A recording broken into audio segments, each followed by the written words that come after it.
kids use weapons of mass destruction. He does nothing when they do. He creates a vacuum by pulling out of Iraq early so ISIS can fill that vacuum. He's released terrorists back into the battlefield by releasing one Gitmo terrorist after another. He gives $150 billion to the Iranians. We know what they're going to do with that money. They're the #1 state sponsor of terror.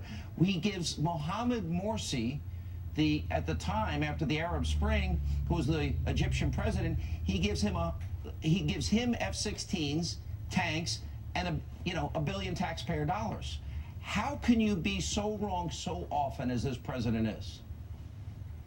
I think, Sean, the prosecution rests. I think you've made the case. Whenever there's an option between supporting our friends who could really make America safer, such as President Sisi or King Abdullah of Jordan or the Kurds in Iraq, he'll always choose the other side. He'll give the people who every Friday in the mosque preach death to America $150 billion.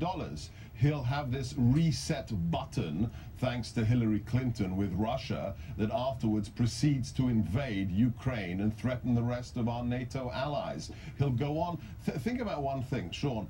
About 6 months before the deal with Iran that released the billions, President Obama gave an interview to an Arab language newspaper in the Middle East that, of course, nobody in America reads.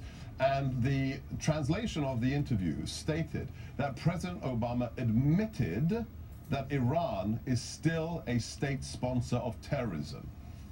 And then he goes and gives them $150 billion. I mean, again, none of this makes sense. I want you to be patient and stay with me, because Hillary supported the Gitmo detainee issue. She was on the wrong side on the Muslim Brotherhood issue.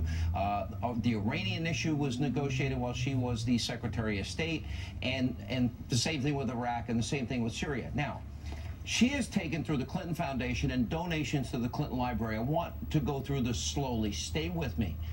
If you start with Saudi Arabia, okay, $25 million up to that amount to the Clinton Foundation, $10 million to the Clinton Library. Women can't drive. They need permission to work or travel. Marital rape not recognized. If you're gay or lesbian, punishable by death. No churches, no temples in Saudi Arabia. She takes their money.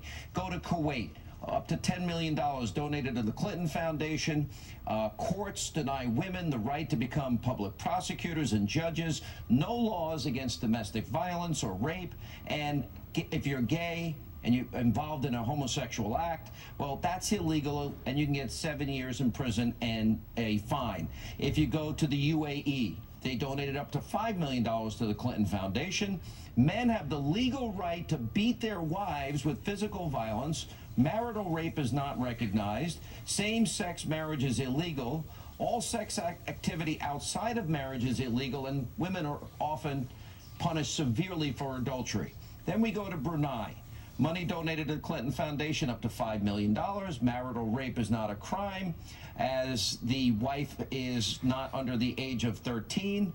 And if you're gay, those acts are illegal, punishable by up to 10 years in prison, in some cases death.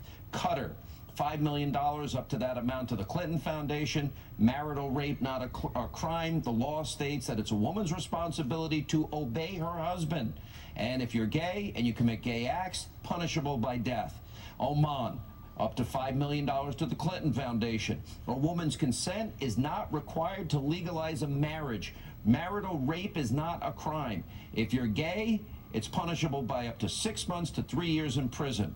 Algeria gave up to $500,000 to the Clinton Foundation. Marital rape not a crime. Married women under 18, they can't travel abroad without the permission of their husband. Homosexual activity is illegal, punishable by 2 months to 2 years in prison and a fine.